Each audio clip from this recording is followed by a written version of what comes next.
ಸ್ಪರ್ಧಾರ್ಥಿಗಳೇ, ತಮಗೆಲ್ಲರಿಗೂ ಮತ್ತೊಮ್ಮೆ ನಮ್ಮ ಮಾಸ್ಟಡಿ ಅಕಾಡೆಮಿ ಚಾನಲ್ಗೆ ಸ್ವಾಗತ. ಸ್ನೇಹಿತರೆ, ಈ ಒಂದು ವಿಡಿಯೋದಲ್ಲಿ HSTR, PSTR, GPSTR ಹಾಗೆ ಕರ್ನಾಟಕ TETಗೆ ಸಂಬಂಧಪಟ್ಟಂತೆ ಒಂದು ಸಾಮಾನ್ಯ ಜ್ಞಾನದ ಒಂದು ಪ್ರಮುಖ ಒಂದು ವಿಡಿಯೋನ ನೋಡ್ತಾ ಹೋಗೋಣ. ಈ ಒಂದು ವಿಡಿಯೋ ತಮಗೆ ಇಷ್ಟ ತಪ್ಪದೆ ಈ ವಿಡಿಯೋಗೊಂದು ಲೈಕ್ ಮಾಡಿ, ಹಾಗೆ ಇದೇ ಥರ ಇನ್ನೂ ಹೆಚ್ಚಿನ ರೀತಿಯ ವೀಡಿಯೋಸ್ಗಳಿಗಾಗಿ ನಮ್ಮ ಮಾಸ್ಟಡಿ ಅಕಾಡೆಮಿ ಚಾನಲನ್ನು ಸಬ್ಸ್ಕ್ರೈಬ್ ಮಾಡಿಕೊಳ್ಳಿ. ಹಾಗಾದರೆ ಬನ್ನಿ ಸ್ನೇಹಿತರೆ, ಶುರು ಮಾಡೋಣ. 2026ರ ಪ್ರತಿಷ್ಠಿತ ಅಬೆಲ್ ಪ್ರಶಸ್ತಿಯನ್ನು ಯಾರಿಗೆ ನೀಡಲಾಗಿದೆ? ಆಪ್ಷನ್ ಎ ಬಂದುಬಿಟ್ಟು ಗರ್ಡ್ ಪಾಲ್ಟಿಂಗ್ಸ್, ಬಿ ಲಾಸ್ಲೋ ಲೊವಾಲ್ಸ್, ಸಿ ಅಕ್ಷಯ್ ವೆಂಕಟೇಶ್, ಡಿ ಯಾರೂ ಅಲ್ಲ ಅಂತ ಇದೆ. ಈ ಒಂದು 2026ರ ಒಂದು ಪ್ರತಿಷ್ಠಿತ ಅಬೆಲ್ ಪ್ರಶಸ್ತಿಯನ್ನು ಆಪ್ಷನ್ ಎ ಗರ್ಡ್ ಪಾಲ್ಟಿಂಗ್ಸ್ ಇವರಿಗೆ ನೀಡಲಾಗಿದೆ. Option A is the right answer. Okay, next one ನೋಡಿ. ಮೊದಲನೇ ಪರಮಾಣು ಬಾಂಬನ್ನು ತಯಾರಿಸಿದವರು ಯಾರು ಅಂತ ಇದೆ. ಮೇಡಮ್ ಕ್ಯೂರಿ, ರುದರ್ಫೋರ್ಡ್, ಓಟೋ ಹಾನ್, ಐನ್ಸ್ಟೀನ್ ಅಂತ ಇದೆ. ಇದಕ್ಕೆ ಸರಿಯಾದ ಉತ್ತರ ಆಪ್ಷನ್ ಸಿ, ಓಟೋ ಹಾನ್ ಅನ್ನೋರು ಇದನ್ನು ಮೊಟ್ಟ ಮೊದಲು ಪರಮಾಣು ಬಾಂಬನ್ನು ಕಂಡುಹಿಡಿತಾರೆ, nuclear bomb. Option C is the right answer. Next one ನೋಡಿ. ಕನ್ನಡದ ಬೆಟ್ಟದ ಹೂ ಚಿತ್ರಕ್ಕೆ ರಾಷ್ಟ್ರ ಪ್ರಶಸ್ತಿ ಪಡೆದ ಬಾಲನಟ ಯಾರು ಅಂತ ಕೇಳಿದ್ದಾರೆ. ಮಂಜುನಾಥ್, ಶ್ರೀ ಮುರಳಿ, ಶಿವರಾಜ್ ಕುಮಾರ್, ಪುನೀತ್ ರಾಜ್ಕುಮಾರ್ ಅಂತ ಇದೆ. Option D is the right answer. Next one ನೋಡಿ. ಕೆಳಗಿನ ಯಾವುದು ಸರಿಯಾದ ಹೊಂದಾಣಿಕೆ ಅಲ್ಲ ಅಂತ ಕೇಳಿದ್ದಾರೆ. ಯಾವುದು ಸರಿಯಾಗಿ ಹೊಂದಾಣಿಕೆ ಆಗಿಲ್ಲ ಅಂತಿದೆ. ಬಿಳಿ ಕ್ರಾಂತಿ ಹಾಲು ಅಂತ ಇದೆ, ಹಸಿರು ಕ್ರಾಂತಿ ಕೃಷಿ ಅಂತ ಇದೆ, ನೀಲಿ ಕ್ರಾಂತಿ ಮೀನು ಅಂತ ಇದೆ. ನೆಕ್ಸ್ಟ್ ಒನ್ ನೋಡಿ.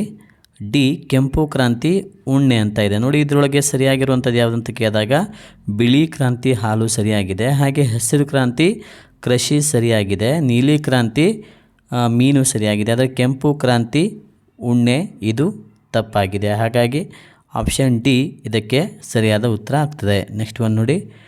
ಯಾವ ರಾಜ್ಯವು 2026ನೇ ವರ್ಷವನ್ನು ಕೃಷಿ ವರ್ಷವನ್ನಾಗಿ ಘೋಷಿಸಿದೆ? ರಾಜಸ್ಥಾನ್, ಉತ್ತರ ಪ್ರದೇಶ, ಮಧ್ಯಪ್ರದೇಶ, ಛತ್ತೀಸ್ಗಢ ಅಂತ ಇದೆ. 2026 ಕೃಷಿ ವರ್ಷವನ್ನಾಗಿ ಮಧ್ಯಪ್ರದೇಶ ಸರ್ಕಾರವು ಅಥವಾ ಮಧ್ಯಪ್ರದೇಶ ರಾಜ್ಯವು 2026ನೇ ವರ್ಷವನ್ನು ಕೃಷಿ ವರ್ಷವನ್ನಾಗಿ ಘೋಷಿಸಿದೆ. ಸ್ನೇಹಿತರೆ, ನಿಮಗೆ ಇದೇ ಥರ ಇನ್ನೂ ಹೆಚ್ಚಿನ ರೀತಿಯ ಒಂದು PSTRಗೆ, HSTRಗೆ ಈ ಥರ ಹಲವಾರು ಎಕ್ಸಾಮ್ಸ್ಗಳಿಗೆ ಸಂಬಂಧಪಟ್ಟಂಥ ಒಂದು ಅಪ್ ಟು GKS ವೀಡಿಯೋಸ್ಗಳು ಬೇಕಾದಲ್ಲಿ ನಮ್ಮ ಮಾಸ್ಟಡಿ ಅಕಾಡೆಮಿ ಚಾನಲನ್ನು ಸಬ್ಸ್ಕ್ರೈಬ್ ಮಾಡಿಕೊಳ್ಳಿ. ನೆಕ್ಸ್ಟ್ ಒನ್ ನೋಡಿ. ಪ್ರಧಾನಮಂತ್ರಿ ಉಜ್ವಲ ಯೋಜನೆಯನ್ನು ಯಾವಾಗ ಪ್ರಾರಂಭಿಸಲಾಯಿತು? 1 ಮೇ 2016, 1 ಮಾರ್ಚ್ 2016, 1 ಜೂನ್ 2025 ಯಾವುದೂ ಅಲ್ಲ ಅಂತ ಇದೆ. ಪ್ರಧಾನಮಂತ್ರಿ ಉಜ್ವಲ ಯೋಜನೆಯನ್ನು 1 ಮೇ 2016 ಈ ಒಂದು ಸ್ಕೀಮನ್ನು ಜಾರಿಗೆ ತರಲಾಗಿದೆ. ನೆಕ್ಸ್ಟ್ ಒನ್ ನೋಡಿ. 2025ರ ವಿಶ್ವ ಪತ್ರಿಕಾ ಸ್ವಾತಂತ್ರ್ಯ ಸೂಚ್ಯಂಕದಲ್ಲಿ ಭಾರತವು ಯಾವ ಸ್ಥಾನದಲ್ಲಿ ಇದೆ? 151ನೇ ಸ್ಥಾನ, 132ನೇ ಸ್ಥಾನ, ಹಾಗೆ 150ನೇ ಸ್ಥಾನ, ಇನ್ನೊಂದು 101ನೇ ಸ್ಥಾನ ಅಂತ ಇದೆ. ಇದಕ್ಕೆ ಸರಿಯಾದ ಉತ್ತರ ನೋಡಿ. ಆಪ್ಷನ್ ಎ 151ನೇ ಸ್ಥಾನದಲ್ಲಿ ಇರುವಂಥದ್ದು. Option A is the right answer. Next one ನೋಡಿ. ಕೋರಿಂಗಾ ವನ್ಯಜೀವಿಧಾಮ ಯಾವ ರಾಜ್ಯದಲ್ಲಿ ಇದೆ? ತಮಿಳುನಾಡು, ಕರ್ನಾಟಕ, ಆಂಧ್ರ ಪ್ರದೇಶ, ಕೇರಳ ಅಂತ ಇದೆ. ಕೋರಿಂಗಾ ವನ್ಯಜೀವಿ ಧಾಮವು ನಾವು ಆಂಧ್ರ ಪ್ರದೇಶದಲ್ಲಿ ಕಾಣಬಹುದಾಗಿದೆ. Option C is the right answer. Next one ನೋಡಿ. ಡಯಾಪ್ಟರ್ ಇದರ ಏಕಮಾನ ಯಾವುದು ಅಂತ ಇದೆ. ಮಸೂರದ ಸಾಮರ್ಥ್ಯ, ರಂಧ್ರ, ಕ್ಯಾಮರಾ ಯಾವುದೂ ಅಲ್ಲ ಅಂತ ಇದೆ. ಡಯಾಪ್ಟರ್ ಇದು ಯಾವುದರ ಒಂದು ಏಕಮಾನದ ಸಾಧನ ಅಂತ ಕೇಳಿದಾಗ ಮಸೂರ ಸಾಮರ್ಥ್ಯದ ಒಂದು ಏಕಮಾನ ಸಾಧನ ಆಗಿರುವಂಥದ್ದು ವಿದ್ಯಾರ್ಥಿಗಳೇ. ಓಕೆ, ನೆಕ್ಸ್ಟ್ ಒನ್ ನೋಡಿ.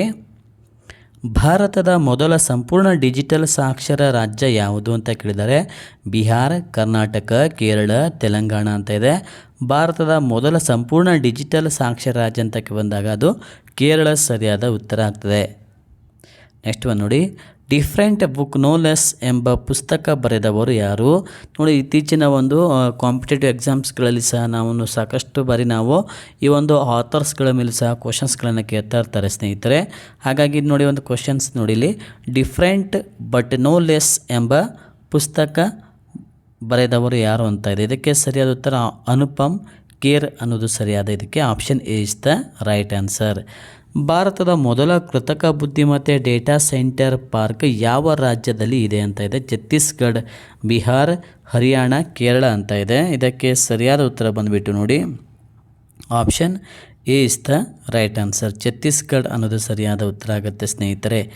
ವಿಶ್ವದ ಅತಿ ಎತ್ತರದ ರೈಲ್ವೆ ಸೇತುವೆ ಎಲ್ಲಿ ಕಂಡುಬರುತ್ತದೆ? ಚೀನಾ ನದಿಯ ಮೇಲೆ, ಚಿನಾಬ್ ನದಿಯ ಮೇಲೆ, ನರ್ಮದಾ ನದಿಯ ಮೇಲೆ, ಬ್ರಹ್ಮಪುತ್ರ ನದಿಯ ಮೇಲೆ ಅಂತಿದೆ. ವಿಶ್ವದ ಅತಿ ಎತ್ತರದ ರೈಲ್ವೆ ಸೇತುವೆ ಚಿನಾಬ್ ನದಿಯ ಮೇಲೆ ಕಂಡುಬರುವಂಥದ್ದು. ಚಿನಾಬ್ ನದಿಯ ಮೇಲೆ. ಸಂಪೂರ್ಣತಾ ಅಭಿಯಾನ 2.0 ಅನ್ನು ಯಾವ ಸಂಸ್ಥೆ ಆರಂಭಿಸಿದೆ ಅಂತ ಇದೆ. ಭಾರತೀಯ ರಿಸರ್ವ್ ಬ್ಯಾಂಕ್, ರಾಷ್ಟ್ರೀಯ ಮಾನವ ಹಕ್ಕುಗಳ ಆಯೋಗ, ನೀತಿ ಆಯೋಗ, ಗ್ರಾಮೀಣಾಭಿವೃದ್ಧಿ ಸಚಿವಾಲಯ ಅಂತ. ಇದಕ್ಕೆ ಸರಿಯಾದ ಉತ್ತರ ಆಪ್ಷನ್ ಸಿ, ನೀತಿ ಆಯೋಗ ಅನ್ನೋದು ಸರಿಯಾದ ಉತ್ತರ ಸ್ನೇಹಿತರೆ. ನೀತಿ ಆಯೋಗ.